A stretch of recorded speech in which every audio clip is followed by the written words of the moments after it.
Hi everybody, 5 Minute Art School. Today we're going to talk about selective editing, and if you're not sure what that is, you're going to find out.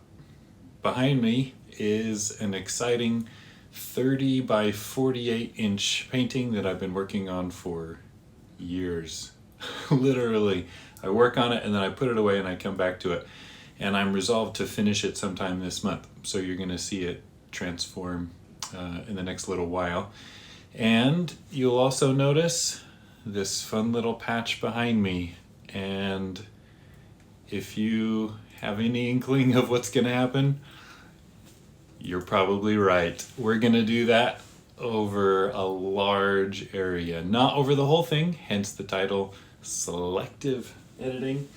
And I've already mixed up kind of a soup here, mostly made of Gamblin Galkid, with some of my favorite liquid glaze added in there to help not only extend it, but to cut down on the toxicity, the fumes, the VOCs, and also make it more gel-like and less liquidy. I hope you're not too freaked out that I'm doing this. There's some kind of people that get really excited by this kind of thing. And I used to be so excited about doing this that I would bury paintings I was working on in the process, and I didn't know when to stop. I just would bury and revive and bury and revive over and over and over. Whereas now I'm able to judge this and say, you know, I really love the sky. I love this background bank of mountains here. I even love this passage and this passage of rock down here. And I love this part here, even though this shadow is a little too flat, and we're probably going to edit that. But in terms of the main focal point, I do like this ridge here. And I like how this is modeling on the top, but it's just too broken up. It's not unified enough, it's not clear, and so my goal right now is just to bury all that stuff. I'm not sure what exactly I'm going to do when I get it all on here. Sometimes when I do this, I actually get a paper towel or rag and I wipe back some of it so it's not as opaque. I might do that, we'll see.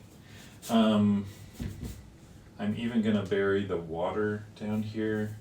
You know, there's things that I like about all these things, and it could theoretically stay, but one of the things I'm concerned with is making work that I really love as much of the time as I possibly can, especially right now where I'm not concerned about selling work so much. I don't have to pay my bills with the painting. So it's more about that kind of in between. I'm not professional full-time painter, but I'm also not a student necessarily. And so it's about perfecting something and perfecting my voice, I guess, more specifically. And there's this kind of dialogue of when is something good enough, that perfectionist tendency, or when does that actually need to, when can I do better? Yeah, I could let this go. I wouldn't feel super great about it, but I want to take the opportunity to, I feel like I can take another stab at it and do a lot better, because I've worked on this for quite a while already lately, and I've kind of internalized the form and what's going on, and I have a clearer idea now of where I want to take it. This has a strong precedent in Venetian painting. We've talked about Venetian painting lately, and if you study X-rays, you can see in a lot of painters, either from Venice, like Titian, Tintoretto, Veronese. Veronese does it less. He's actually not from Venice. Tintoretto's the only painter that is born and raised and stays in Venice his whole career. And all the others are transplants. And Velázquez does this a lot as well. And so if you look at the x-rays, you can actually see where they go in and selectively edit.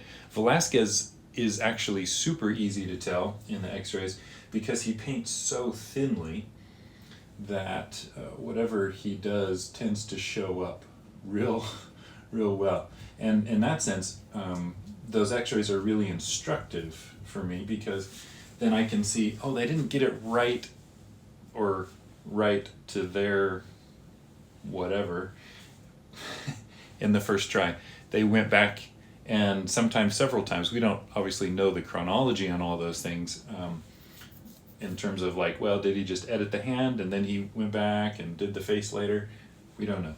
But this kind of thing is something that I've learned to appreciate more over time, because I recognize that my working method is not to plan everything out ahead of time.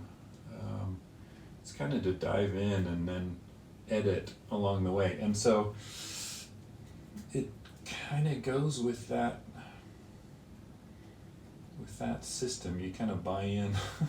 Now, with that said, I am working on planning things out more than I have in the past, and taking my time, not just diving in all at once, and therefore saving these kind of painful, geez, I worked a long time on that and now I'm burying it. That's painful. But if it means that it's right, that to me is worth it. And that's something that we all kind of have to work through ourselves. And not everybody is as perfectionist as I am when it comes to their own work. Some people are like, yeah, good enough, out the door, moving on. So that's something to take into account. Quantity, quality, time, all that stuff. So you can see that's a pretty big mass shape, from the spire all the way down to this water's edge, all the way down into the corners. Oh, it's almost half the painting, right? It's also important to note that it's way easier to destroy something than it is to create something.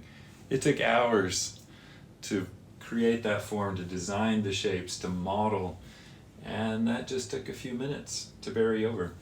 But to tie this in with things that we've talked about in the past, notice that I've basically recreated that toned paper, right? Only just in a select area, as if I had painted it the first time. So basically this becomes a new ground, as if this was the first layer. I'm starting over, and if you think about tearing down to a foundational level, I'm just pouring that foundation over the top of what I've already done, and now I can start over again.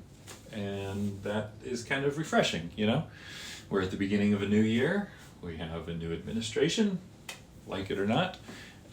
Wherever you sit on that, we're starting over. And I hope that this is a timely message. It is for me. I feel like I need a reboot in my life.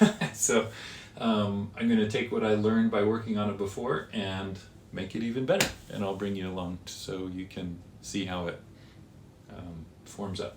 Okay, thanks for watching. Have a great one.